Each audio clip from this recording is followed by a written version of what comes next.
നമസ്തേ, ഞാൻ പ്രിയ വേണുഗോപാൽ. ബാലഭാസ്കർ എന്ന അതുല്യനായ കലാകാരൻ്റെ അമ്മയുടെ സഹോദരിയുടെ മകളാണ്, അനിയത്തിയാണ് ഭാസ്കർ. 2018 സെപ്റ്റംബർ 25 സംഭവിച്ച ആ ഒരു ആക്സിഡന്റിനും ഒക്ടോബർ 2 സംഭവിച്ച ബാലുചേട്ടൻ്റെ മരണത്തിനും ശേഷം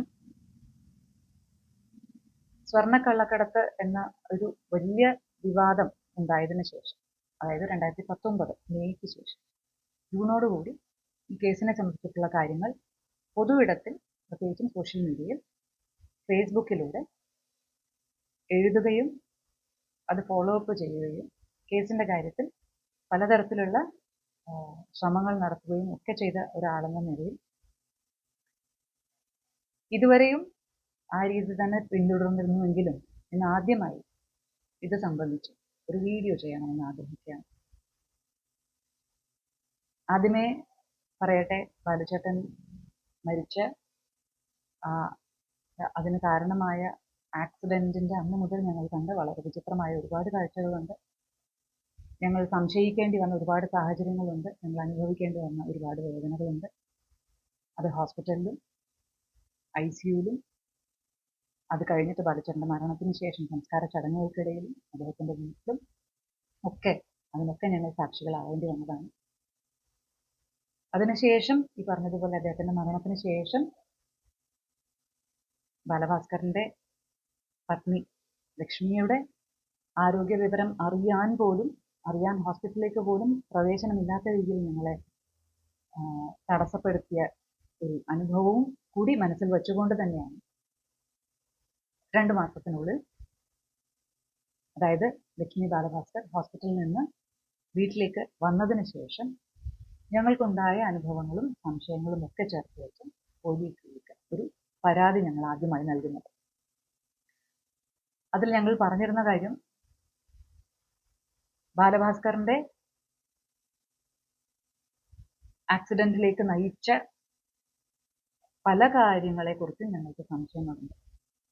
ആ യാത്രയെക്കുറിച്ച്, ആ യാത്രയുടെ തീരുമാനത്തെക്കുറിച്ച്, മറ്റൊരു കച്ചേരി ക്യാൻസൽ ചെയ്തതിനെക്കുറിച്ച്, യാത്രയിൽ അന്ന് രാത്രി തന്നെ പുറപ്പെടണം എന്ന തീരുമാനമെടുത്തതിനെക്കുറിച്ച്, അതുമായി ബന്ധപ്പെട്ട പലതരം ഇടപാടുകൾ, ഫോൺ കോളുകളാവാം, ആളുകളുടെ ഇടപെടലുകളാവാം, ചില സംഭാഷണങ്ങളാവാം, സാമ്പത്തികമായ ഇടപാടുകളുമാകാം. അങ്ങനെ പല സംശയങ്ങളെല്ലാം ചേർത്ത് വെച്ച് പേരെടുത്ത് 2-3 വ്യക്തികളെ ചൂണ്ടിക്കാണിച്ചുകൊണ്ട് തന്നെയാണ്, അവരുടെ ഇടപെടലുകളെ, അതിലെ ദുരൂഹതകളെ ചൂണ്ടിക്കാണിച്ചുകൊണ്ട് തന്നെയാണ് ഞങ്ങൾ ആ പരാതി കൊടുക്കുന്നത്. ആ പരാതിയുടെ ഏറ്റവും ക്രക്സ് എന്ന് പറയുന്നത്, ലക്ഷ്മി ബാലഭാസ്കർ എന്ന വ്യക്തി ഈ വ്യക്തികളാൽ ചുറ്റപ്പെട്ടിരിക്കുകയാണ്. ഇപ്പോൾ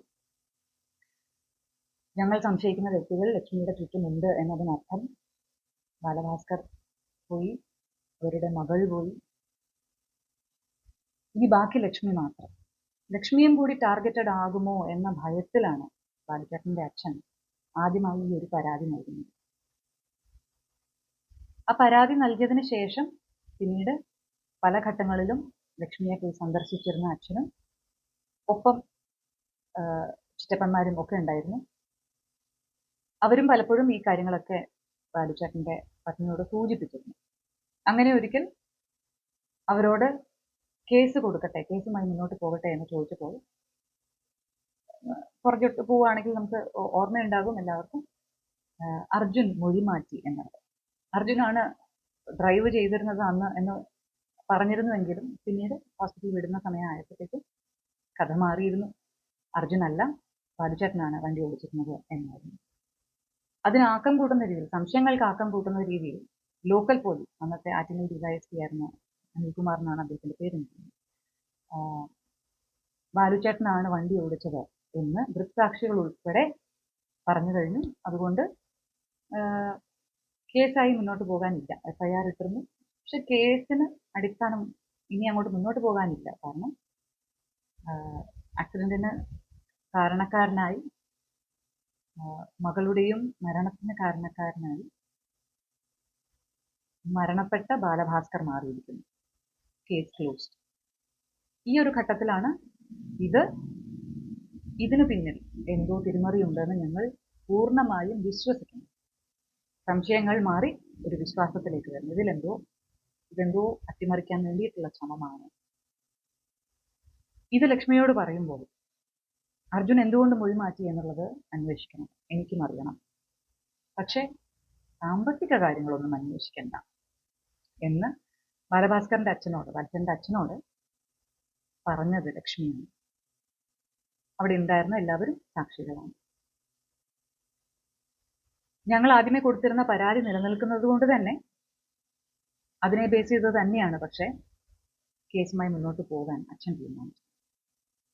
അടുത്ത കംപ്ലൈന്റിലും ഈ ലോക്കൽ പോലീസ് ഇത് അവസാനിപ്പിക്കാൻ ശ്രമിക്കുന്നു എന്ന് കണ്ടുകൊണ്ട് അതങ്ങനെയല്ല വേണ്ടത് എന്ന് തീരുമാനിച്ച് ക്രൈംബ്രാഞ്ച് അന്വേഷിക്കുന്ന ഒരു ഘട്ടത്തിലേക്ക് വന്നു.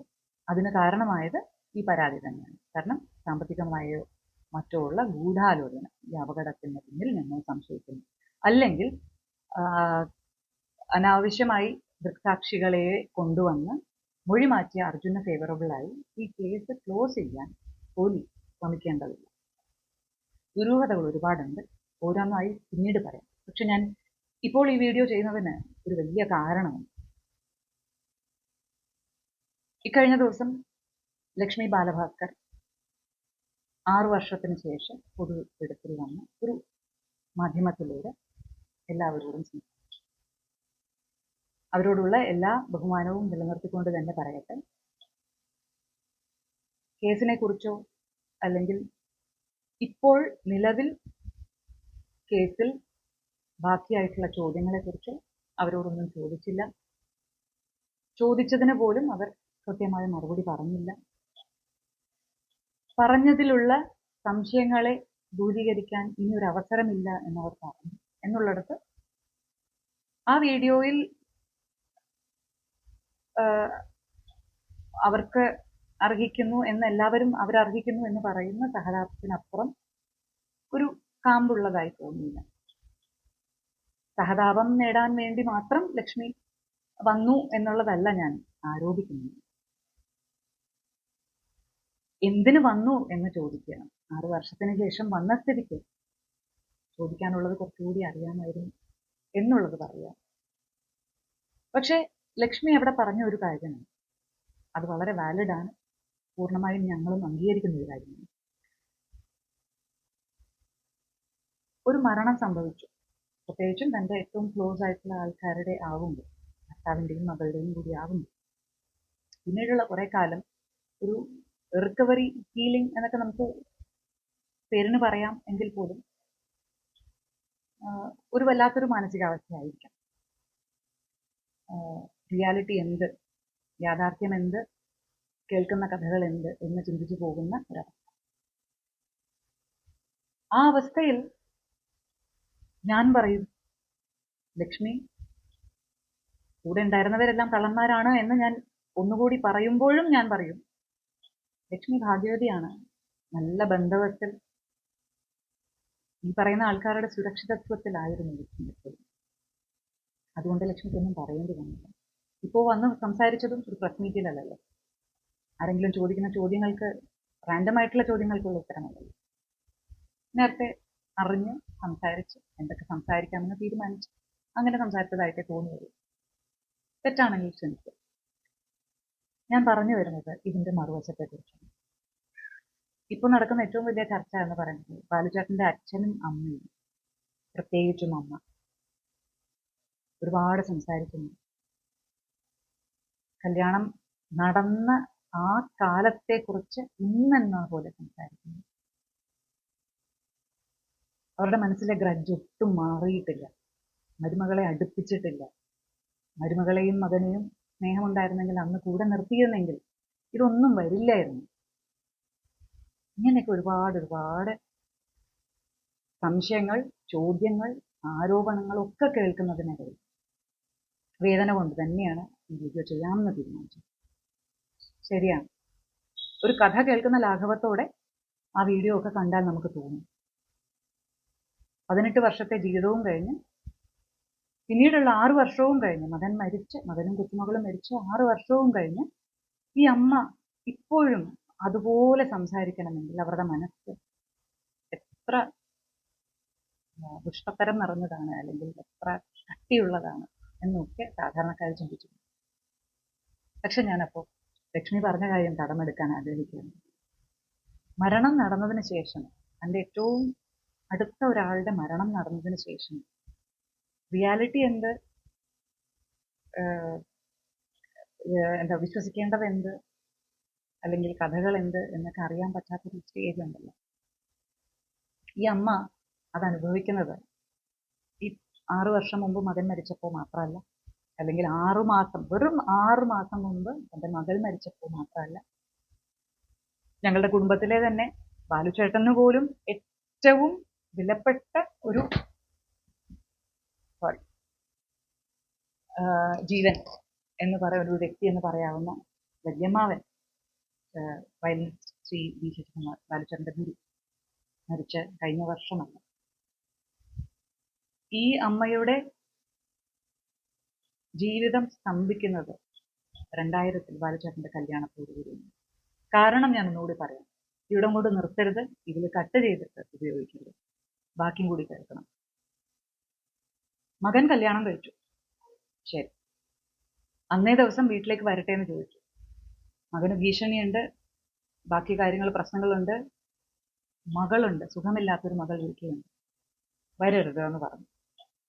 ഒരൊറ്റ തവണ ആ സംഭവം നടക്കുന്ന സമയത്തെ ഫസ്റ്റ് റിയാക്ഷൻ, അതിലെന്തെങ്കിലും തെറ്റുണ്ടെന്ന് വിവരമുള്ളവർക്ക് തോന്നുന്നു ഞാൻ കരുതുന്നില്ല.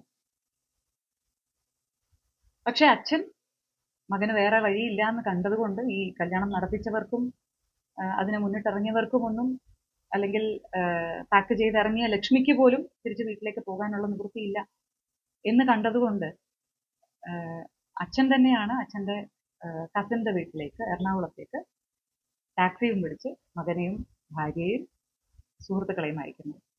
അവിടെ കുറച്ച് മാസങ്ങളാണ് തോന്നുന്നു നിന്നതിന് ശേഷം തിരിച്ചു വരുമ്പോൾ ഒരു സന്ധ്യയ്ക്ക് ബാലുചേട്ടൻ ഭാര്യയും കൊണ്ടുവരുന്നു. അപ്പോഴും അപ്രതീക്ഷിതമാണ്.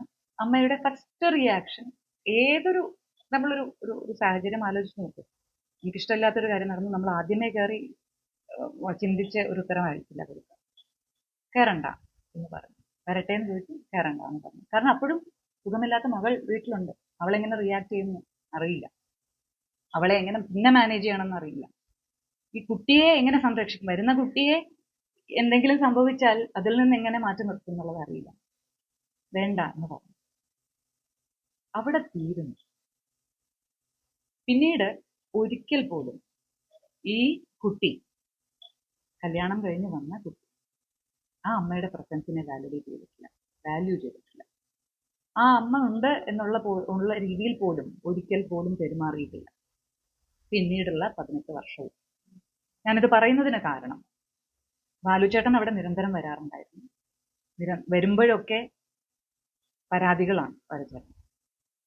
അമ്മയ്ക്ക് അങ്ങനെ ചെയ്തൂടെ, അച്ഛൻ ഇങ്ങനെ ചെയ്തൂടെ, നിങ്ങൾക്ക് പൈസ ഉണ്ടല്ലോ, നിങ്ങൾ നല്ല ശമ്പളമുള്ളവരാണ്, നിങ്ങൾക്ക് അതിനനുസരിച്ച് ജീവിച്ചൂടെ, എന്തിനാണ് ഇങ്ങനെ എത്ര സാധാരണ ജീവിതം ജീവിക്കുന്നത്, ഇത്ര മോശമായിട്ട് ജീവിക്കുന്നത്, നല്ല വീട്ടിൽ മാറിക്കൂടെ, നല്ല രീതിയിൽ ഡ്രസ് ചെയ്തൂടെ, എന്നെ മോനേന്ന് വിളിച്ചൂടെ. ശരിയാണ്, ബാലിശമാണ്. ഇതിപ്പോ ഞാൻ വീണ്ടും ബാലുചേട്ടനെ മോശക്കാരനാക്കുന്നു എന്നായിരിക്കും അടുത്ത ആരോപണം. പക്ഷെ ഞാൻ അമ്മയുടെ കഥ എനിക്ക് പറഞ്ഞ് പൂർത്തിയാക്കണമെങ്കിൽ അത് സത്യം പറഞ്ഞേ പറ്റുള്ളൂ. ബാലുചേട്ടന്റെ പരാതികൾ എന്നും അങ്ങനെയായിരുന്നു. 21 വയസ്സേ ഉള്ളൂ എന്നും കൂടി ഓർക്കണം.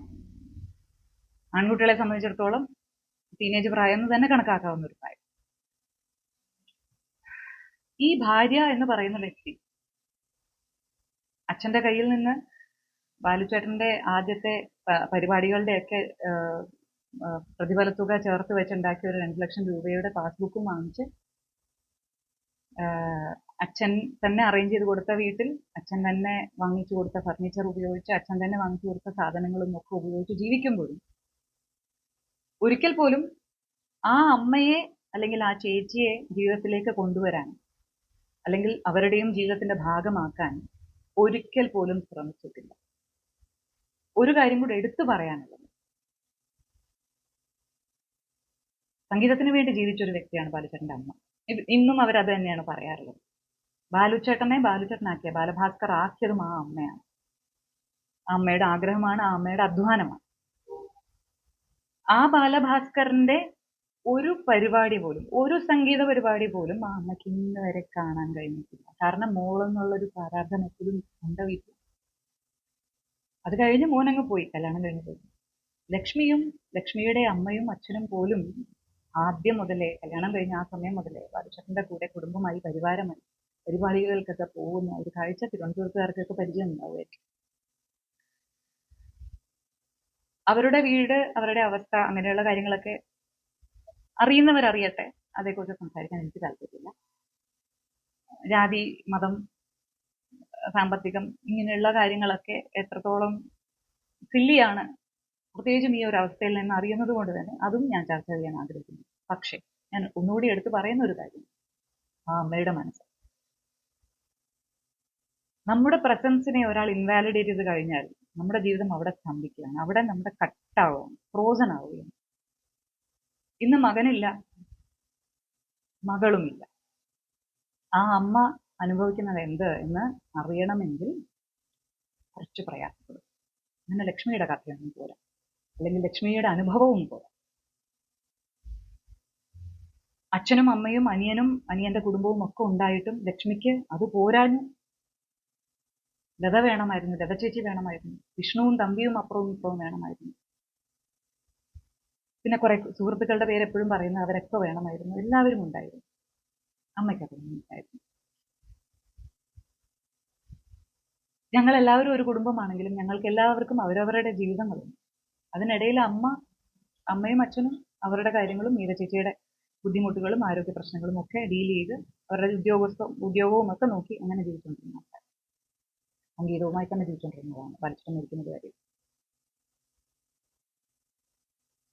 ഈ 6 മാസത്തിനിടയിലാണ് ആദ്യമായി മനസ്സുകൊണ്ട് ആ അമ്മ സത്യം പറഞ്ഞാൽ ഫ്രീ ആവുന്നത്. മകളും കൂടെ മരിച്ചു കഴിഞ്ഞതിന് ശേഷം ജീവിതത്തിൽ ഒന്നും മുന്നോട്ടില്ലാത്തതുപോലെ ഒരു അവസ്ഥ. മകൻ പോയതിനു ശേഷമുള്ള കാര്യങ്ങൾ പോലും ഒരു പക്ഷേ ആ മനസ്സ് പ്രോസസ്സ് ചെയ്ത് തുടങ്ങുന്നത് ഇപ്പോഴാണ് എന്ന് തന്നെ പറയുന്നത്. ഈ 6 വർഷത്തിന്റെ കണക്കിന് ലക്ഷ്മിക്ക് കൊടുക്കുന്നതിന്റെ സഹതാപത്തിന്റെ, സ്നേഹത്തിന്റെ, കരുതലിന്റെ ഒരു അംശമെങ്കിലും ആ അമ്മ അർഹിക്കുന്നില്ല. ഞാൻ ചോദിക്കുകയാണ്. ഫെമിനിസം പറയുന്ന ഒരുപാട് പേര് ഇന്നലത്തെ വീഡിയോ ഷെയർ ചെയ്തും ഒക്കെ ഒരുപാട് എഴുതി കണ്ടു. ഇപ്പുറത്തുള്ളത് ഒരു സ്ത്രീയാണെന്ന് ചിന്തിച്ചാൽ നിങ്ങളുടെ ഫെമിനിസത്തിന് എന്തെങ്കിലും മാറ്റം ഉണ്ടാകുന്നു? എനിക്കറിയില്ല.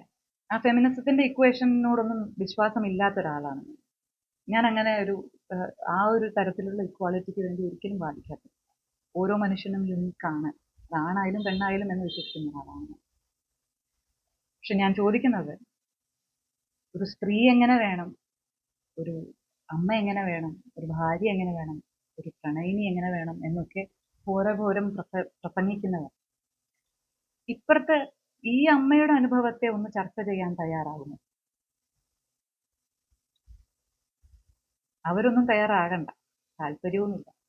പക്ഷെ സാധാരണക്കാർക്ക്, ലക്ഷ്മി തന്നെ പറഞ്ഞില്ലേ, 90%-ൽപ്പെട്ട പ്രൊസസീവായ ഭാര്യ, പ്രൊസസീവായ അമ്മ, അതിൽപ്പെട്ട സ്ത്രീകളുണ്ടാവുമല്ലോ, അവർക്കൊന്ന് ചിന്തിക്കാമെന്ന് ഞാൻ കരുതുന്നു. അവർ ചിന്തിക്കണമെന്ന് ഞാൻ അഭ്യർത്ഥിക്കുന്നു. ഒരു സീരിയൽ കാണുന്ന ലാഘവത്തോടെ ഈ വീഡിയോസ്, കാരണം നേരത്തെ പറഞ്ഞതുപോലെ ലക്ഷ്മിക്കുണ്ടായിരുന്ന ബന്ധവസ്സൊന്നും, അല്ലെങ്കിൽ ലക്ഷ്മിക്കുണ്ടായിരുന്ന കരുതലോ സുരക്ഷിതത്വമോ ഒന്നും അപ്പുറമോ ആൾക്കാർ നിൽക്കാൻ ബോഡി ഗാർഡ്സ് ഒന്നും ഈ അമ്മയ്ക്കും, അമ്മയും അച്ഛനും ഇപ്പോൾ ഉള്ള വീട്ടിൽ ഞങ്ങളൊന്നും ഇല്ലാന്നുണ്ടെങ്കിൽ ആരും കയറി വരുന്നവരോട് സംസാരിക്കാതിരിക്കാൻ അവർക്കറിയില്ല. അവർ ചോദിക്കുന്ന ചോദ്യങ്ങൾക്ക് നോ പറയാൻ അറിയില്ല, കടച്ചിട്ട് പോകാൻ അറിയില്ല. സംസാരിക്കുന്നത് അവരുടെ മനസ്സിലെ ഭാഷയിൽ തന്നെയാണ്, അവരുടെ അനുഭവങ്ങൾ തന്നെയാണ്. പ്ലാൻ ചെയ്ത് പ്രിപ്പയർഡ് ആയിട്ട് ശരി ഞാൻ റെഡി ആയിട്ട് വരാം എന്ന് പറഞ്ഞ് സ്ക്രിപ്റ്റ് നോക്കി സംസാരിക്കാനൊന്നും അവർക്കും അറിയില്ല. എന്ന് മാത്രമല്ല, അവിടെ വന്നിട്ട് പോയവർക്കൊക്കെ അറിയാം, പോകുന്ന സമയത്ത് ഒരു ടീച്ചർ എങ്ങനെയായിരുന്നോ പണ്ട് ഒരു അധ്യാപിക എന്നുള്ള രീതിയിൽ, സംസ്കൃതമായാലും പാട്ടായാലും, ഏറമ്മ എങ്ങനെയായിരുന്നോ, അച്ഛൻ്റെ അമ്മ എങ്ങനെയായിരുന്നോ അങ്ങനെ തന്നെ ഓരോ മഞ്ചും കയ്യിൽ കൊടുത്താണ് വരിക. പെരമയെ കൊണ്ട് ഈ കഥകളൊക്കെ പറയിച്ച് വെറും ഓൺലൈൻ മീഡിയയ്ക്ക് ആഘോഷിക്കാൻ വേണ്ടിയിട്ട്, അല്ലെങ്കിൽ സാധാരണക്കാർക്ക് കൊത്തിപ്പറിക്കാൻ വേണ്ടി ഇട്ടുകൊടുത്തവർക്ക് പോലും സ്നേഹം പകർന്നിട്ടാണ് പെരമ യാത്രയാക്കാറുള്ളത്. അങ്ങനൊന്നും ചിന്തിക്കാറില്ലാത്തൊരു വ്യക്തിയാണ്. പക്ഷെ കഴിഞ്ഞ ദിവസം മുതൽ കമന്റുകൾ വരുന്ന വിധം കണ്ടപ്പോൾ ആൾ ഒരുപാട് പകർന്നു. ഇന്നലെയും ഇന്നും ഒക്കെ വീണ്ടും വീഡിയോ എടുക്കാൻ ആളുകൾ വരുന്നുണ്ട്. അവർ പറഞ്ഞയച്ചു, ഇവർ പറഞ്ഞയച്ചു എന്ന് പറയുന്നുണ്ട്. കൂടെ ഇന്ന് വന്ന വീഡിയോ എടുത്ത ആ വ്യക്തി കൂടെ വന്നിരുന്ന് 2 മണിക്കൂർ സംസാരിച്ച അമ്മയ്ക്കും അച്ഛനും ആശ്വാസത്തിന് വേണ്ടി ഞാൻ സംസാരിക്കട്ടെ എന്ന് പറഞ്ഞ് കഥകൾ മുഴുവൻ പറഞ്ഞതിന് ശേഷം ലാസ്റ്റ് പോകാൻ ഇറങ്ങുമ്പോഴാണ് എന്നാൽ ഇവിടെ നിന്ന് കുറച്ച് സംസാരിക്കുമെന്ന് പറഞ്ഞ് വീണ്ടും സംസാരിക്കുന്നു. ഇവരുടെ പൊട്ടത്തരത്തിന് അല്ലെങ്കിൽ നിഷ്കളങ്കതയ്ക്ക് അവർക്ക് അവിടെ നിങ്ങൾ ഞങ്ങളെ പറ്റിച്ചോ എന്ന് ചോദിക്കാൻ തോന്നിയില്ല. അതറിയില്ല. ഞങ്ങൾ ഉണ്ടായിരുന്നെങ്കിൽ ചോദിച്ചേനെ, ഞാൻ ഉണ്ടായിരുന്നെങ്കിൽ എന്തായാലും ചോദിച്ചേനെ, വേണ്ടാന്ന് പറഞ്ഞേനെ. കഴിഞ്ഞില്ല എന്ന ഖേദം എനിക്കുണ്ട്. ദയവ് ചെയ്ത് ഓൺലൈൻ മീഡിയകളോടുള്ള ഒരു അപേക്ഷയാണ്, അത് കാണുന്ന അതിന് കീഴെ കമന്റ് ചെയ്യുന്ന എല്ലാവരോടുമുള്ള അപേക്ഷയാണ്. 6 വർഷത്തെ കണക്കിന് ലക്ഷ്മിക്ക് നിങ്ങൾ കൊടുത്ത ആ ഒരു കരുതലുണ്ടല്ലോ, ആ ഒരു സഹതാപമുണ്ട്, അതിലും ഒരുപാട് ലക്ഷ്മിക്ക് ആ ജീവിതം നൽകിയ, ലക്ഷ്മിക്കും ലക്ഷ്മിയുടെ കുടുംബത്തിനും ലക്ഷ്മിയുടെ കൂടെയുള്ളവർക്കൊക്കെ ജീവിതം പകർന്നു നൽകിയ ബാലഭാസ്കറിനെ ഉണ്ടാക്കിയ ആ അമ്മയ്ക്ക് ലക്ഷ്മിക്ക് നിങ്ങൾ നൽകിയതിനേക്കാൾ ഏറെ സഹതാപത്തിന് അർഹതയുണ്ട്, സ്നേഹത്തിന് അർഹതയുണ്ട്, റെസ്പെക്റ്റിന് അർഹതയുണ്ട്. അവരുടെ നിഷ്കളങ്കത കൊണ്ട് ഞാനത് വീണ്ടും നിഷ്കളങ്കത എന്ന് മാത്രം പറയുന്നില്ല, അവരുടെ മാനസികാവസ്ഥ.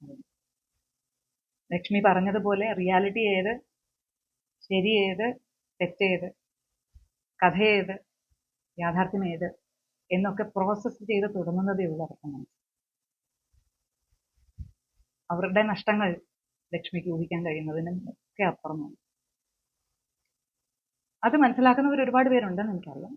അങ്ങനെയുള്ളവരോടും അങ്ങനെ അല്ലാതെ ഇതൊരു സീരിയൽ എന്ന പോലെ ലാഘവത്തോടെ കാണുന്നവരോടും ആ കണ്ടതിന്റെയും കേട്ടതിന്റെയും പേരിൽ മാത്രം ഒരുപാട് എഴുതി കൂട്ടുന്നവരോടും തന്നെയാണ് എനിക്ക് പറയാനുള്ളത്.